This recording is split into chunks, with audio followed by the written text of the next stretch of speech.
Okay, and we're going to be going live soon. I hope that you all are going to see us. We're about to go live with me, DJ Hamouris, and Melanie. Are we live yet? Erin Mae says we got it. We got a thumbs up. Yay. So good morning from California and Melanie from North Carolina, right? Morning from Asheville, North Carolina. Yes. All right. You say Asheville. Are you living?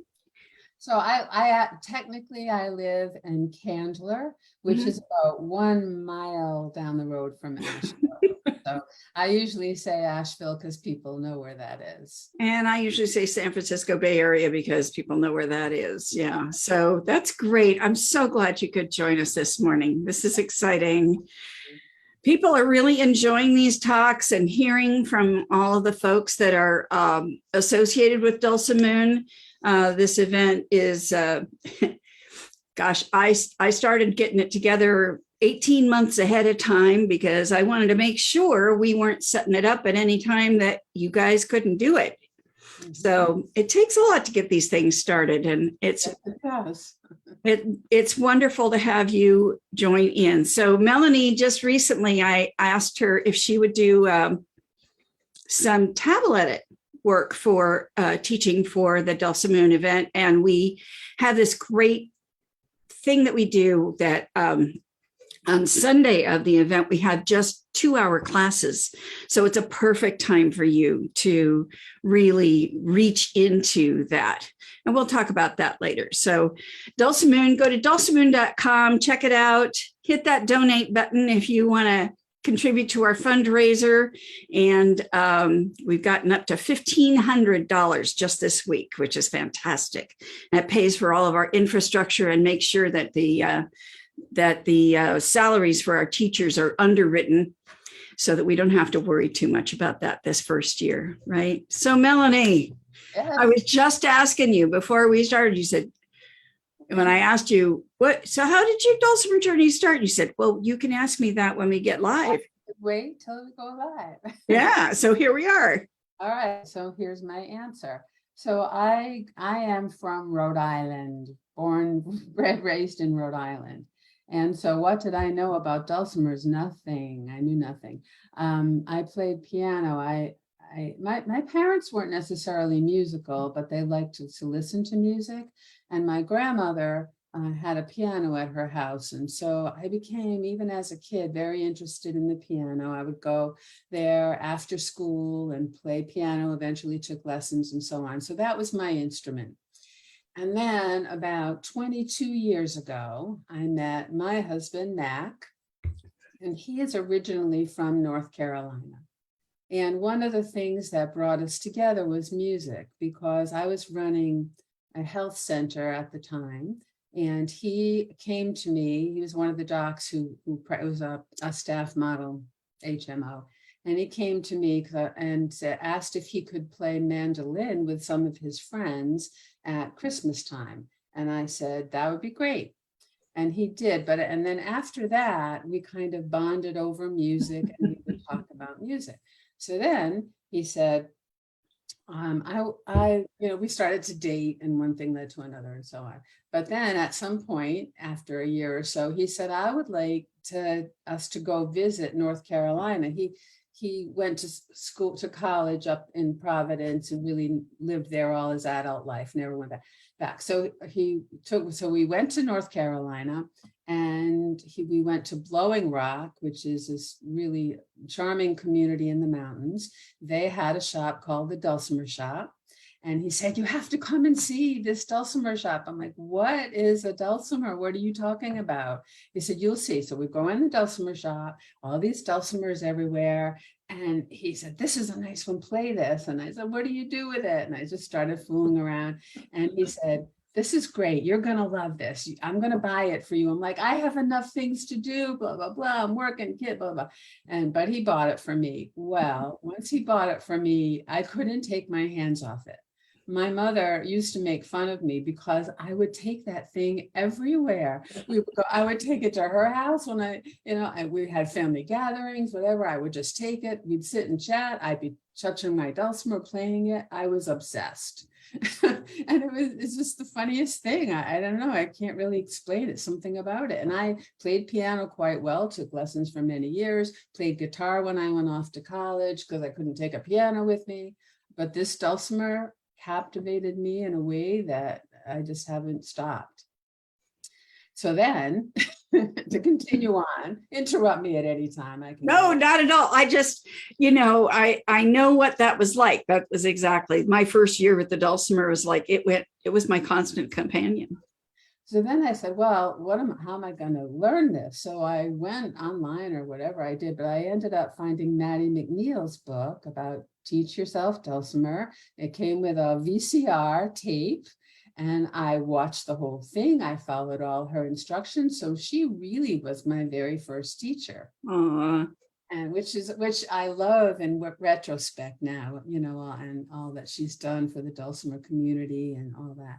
So then Mack went online and started looking for dulcimer festivals.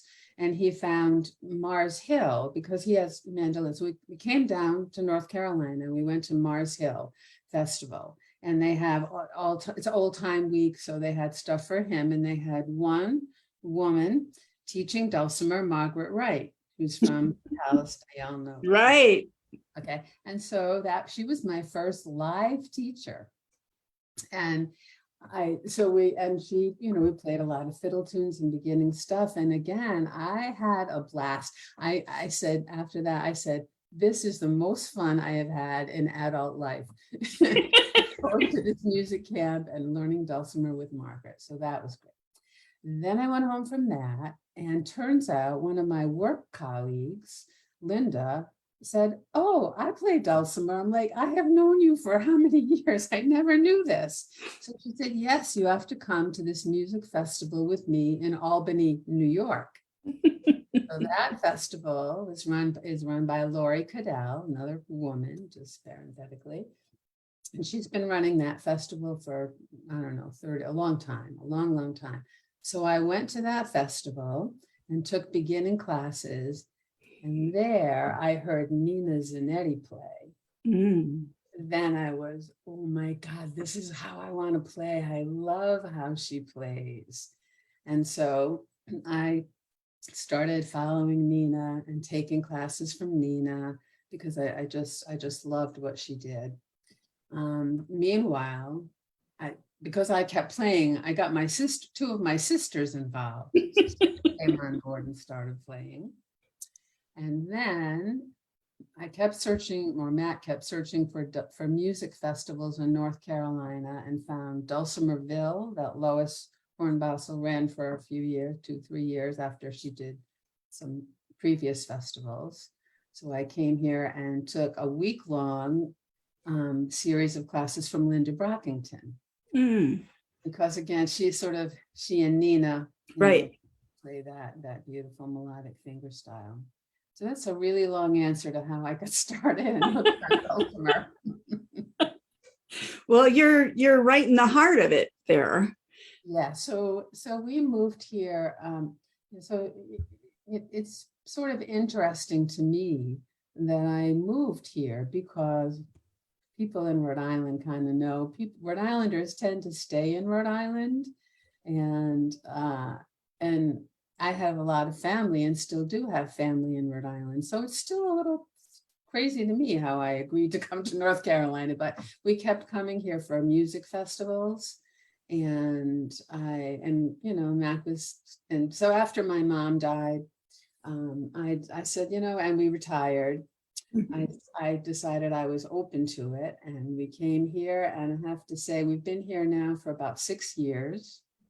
And I haven't regretted a moment of it. I love it here. And we, as you can imagine, we're totally immersed in music. There's just music everywhere. And the other thing that happened when we came here is, as it turns out, there were a fair number of dulcimer players, not so much in Rhode Island, but in nearby Massachusetts and Connecticut. So I did have a nice little community of dulcimer players there. When I came here, I was surprised that it was hard to find dulcimer players. So that kind of got me into teaching. So since then, I've ended up teaching 30 or 40 people. And but anyway, that's another story. But one thing that happened when we came here is playing in multi-instrument jams. Right. Because while there are, as it turns out, which I found out later, a couple of small, before I created my own, a couple small dulcimer clubs or groups, but lots of jams with multi-instruments. And that was another, playing like that at first was very intimidating. My quiet little instrument, and all these fiddlers and mandolin players and all that. But I came to love it because it really pushed me. It pushed me in a different direction. It pushed me to improvise. It pushed me to play in all different keys. I think Erin Mae, can relate to some of this too, because I know she ended up getting chromatic dulcimer. But that's just been a tremendous education in and of itself. Do you find in those jams, do you retune or? Sometimes first of all, in those jams, it's not real practical to retune frequently because it moves right along. Right. Now, that said, I do sometimes, I'll do a quick retune to D, G, D sometimes. What I do more is either if I have music that I know in D, A, D, the native key is maybe G or A, I put a capo on 3 and then I just play this. I just pretend my dulcimer starts there and I just play the same song and renumber the frets in my head. Same thing with A, and I can, you can do a lot that way. The other thing is chords, and chords are their own wonderful thing. And I have discovered, I did buy a chromatic dulcimer because I thought, I'm going to need this when they play in E flat and whatever.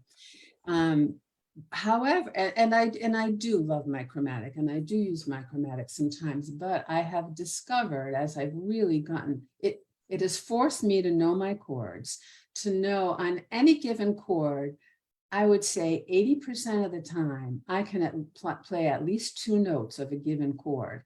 And if once you know your fret numbers and where the notes are, so if they're playing funky in a funky key, I can play chords and find those chords in a couple different places. So it's really pushed me in that regard as well to know my instrument. Right. That's one of the things I tell my students after they've gone through the first couple of classes, right, is that the way in is to know your chords and to know the concept of chord progressions. And I'm finding myself doing a lot of that at quarantine this coming time. I'm doing a masterclass on baritone chord shapes because people want to play with everybody else, right? Yes. And it's really motivational, isn't it? Very motivational to know your chords and know your notes on that dulcimer. That's right. Go hand in hand. And then you can play anything with anybody pretty much, like seriously.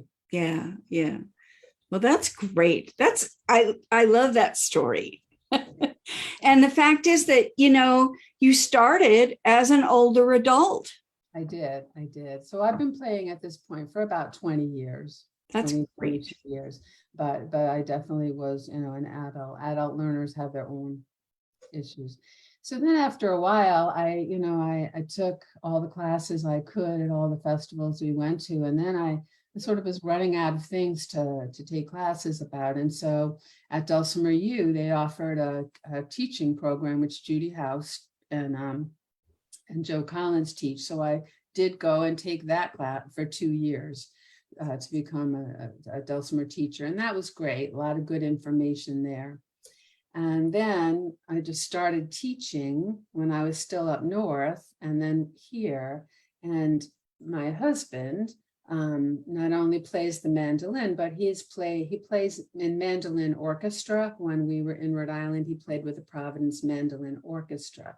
So he had a special love for multi-part music, playing with larger groups, that kind of thing. So when we were still up north, we formed the Northeast Dulcimer Orchestra, at about 15 or 16 people. And it was a great little community. We played all kinds of music and put on different shows. And so when we left there, that was something that we definitely missed. So when we came here, again, I taught a whole new crop of students. Then we formed the Asheville Dulcimer Orchestra. So that's been going on since for the last 3 years, I would say. We've got about 20 members there, and that's been a lot of fun. And then Kirk and Judy asked if we were interested in working with them on the First National Dulcimer Orchestra. Right, that's Kirk and Judy House, right? House, yep. Yep, so we've been doing that for the last couple of years. So I would say that Mack and I definitely have an interest in, multi-part music, playing in ensemble or larger groups. Yeah. Well, that brings me to another part of this conversation, which is dulcimers and technology. Yes. To do that orchestra online requires a great deal of savvy in how to use, excuse me, Zoom for this. How did you figure that out and overcome the struggles on that? Well, I would say that Zoom, I actually don't know that Zoom presented any particular problems. So I guess I have to say, first of all, I love technology. I love technology. Okay, so my career was healthcare, nursing administration, whatever, but in another time, in another life, I might have done something totally different. So for example, my husband will always tell the story that one of the first trips we took together, he had to go to a medical conference, and I went with him, and I took with me a manual about Lotus Notes, which was a program that I don't think is even used anymore. I read that manual cover to cover, and he just was like, "Who are you?" But and so the same thing with Tabledit. And I went online, I read that Tabledit manual, which is something else, cover to cover, because it covers all instruments, and there's a lot in there that has nothing to do with dulcimer. But I love technology because it's a challenge to try to figure it out, and I just love it. So Zoom, I don't really think that there are that many issues with Zoom. The problem, of course, with Zoom is when you're playing within an orchestra situation, you can't hear them. Right. And while there are a couple of programs that have been created to try to overcome that, they are really not practical for use with a large group like that. So we are stuck with Zoom. And, both Kirk and Judy and Mack and I try to overcome that by playing at least the two of us. And we often bring in a third person to play so that at least the people on the other end can hear the different parts. Sometimes we'll use sound files to do that. And that's pretty much how we manage the virtual situation. Mm-hmm. Yeah. My experience has been usually, not as much lately, bringing the students along onto the platform and what equipment they do or do not need and all of that kind of thing. This is one of the things that was a suggestion from some of the women in the Dulcimoon group, is more about the technology and learning the technology. And that's why you definitely popped up in my mind as, well, this is a perfect opportunity. Did you have a question, Erin Mae? Well, Melanie has some fans in the chat who have taken classes and lessons from her. So there's some really nice things about her teaching style, which makes me even more excited that you're teaching for Dulcimoon. But Anne Bowman is watching from Australia in the middle of the night, bless her, and she has said the thing that she finds hard with playing in the multi-instrument groups and using chords is figuring out which chord to play by ear. So do you have any, like a little quick insight about how you kind of learn to overcome that? So I, I, the biggest thing that helps me when I'm in a group, if this is kind of what the question is, and I have to play chords and don't have the music, is because I did take guitar lessons for a while and played guitar, I can read the guitar player's hands. Now, I'm not saying I can read every single chord they're playing up and down the neck, but it's very useful to be able to see what the guitar player is playing and know what chord it is, and then find it on your dulcimer. I would say that's been helpful. And there's a, you can kind of go online and teach yourself to do that. The other thing is your ear, to just try to, so there are a few things, I guess. So the other thing is this Nashville system, what they call the Nashville system, 1-4-5 chords. So when I'm in these other jam sessions, I usually make them tell me what key they're playing in. I need to know what key they're playing in. Sometimes they don't know, but often they do. And then if you know what key, you can figure out what the most common chords are likely to be in that key. Okay, the 1-4-5 chords, as it were, for example, and then and so I can guess, if I can hear when they've changed the chord, not what chord, I can't always hear what chord they went to, but I can hear that they've changed the chord. And if I watch the guitar player's hands, even if I don't know what chord he went to, I know that he obviously changed the chord. And so if I don't know what chord it is, I can guess one of the more common, the 1-4-5 chords of that key. Kind of a long answer, but that's how I do it. And the only other thing I would add is that Jeff Furman teaches a great little class. You might want to think about having him at a future festival. He teaches a great class on listening to chord changes. And he has audio things that he uses for that. And it was very helpful. Reminding me that yet again, our biggest tool are our ears. Yes, absolutely. Yeah. Yes. So let's get back to the technology thing. So you read the whole Tabledit manual? I did, because I love to do that, because I need to, and I start on page 1 because I need to know the whole thing. I read it so you don't have to.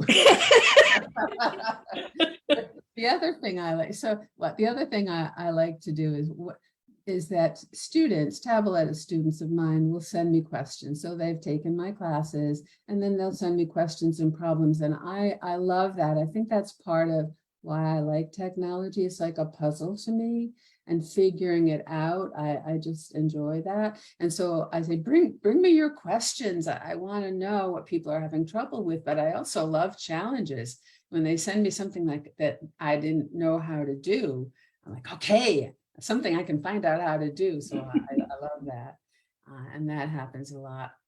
I also would like to put in a plug to say that I know, especially in Dulcimer world, we put a lot of emphasis on ear training, listening, doing your own thing, being creative and all that. And I would like to say that Tabledit, using the software, can be very creative. Certainly for multi-part things, you need to be able to hear the multiple parts together. Whether you're choosing a chord to go with the melody part, or an arpeggio, or a harmony, counter melody. Tabledit lets you put those parts in and then hear them together.